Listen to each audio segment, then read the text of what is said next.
এই গরমে এই রোদে সত্যি কথা বলতে যে কোনো কিছু অনুষ্ঠানেই যেতে মন যাচ্ছে না, কিন্তু এটা কী করবো, এটা বাড়িরই একটা অনুষ্ঠান ছিল, তার জন্য যেতে হলো। এই পুচকিরই আজকে হচ্ছে অন্নপ্রাশন। হ্যাঁ, অন্নপ্রাশন হয়ে গেছে, তারপর আমরা গিয়েছিলাম, অনেকটা লেট হয়ে গেছে কারণ প্রচণ্ড রোদ ছিল, তাও রোদের মধ্যে যেতে হয়েছিল।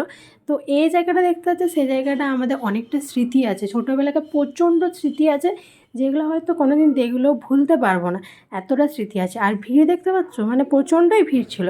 আর আমরা খেতে বসে গেছিলাম, আমি আর আমার দিদি মিলে গল্প করতে করতে। আরেকটা দিদি বসেছিলো আর তার ছেলেও বসেছিলো, কিন্তু তাদের ভিডিওটা আমি তুলতে ভুলে গেছি।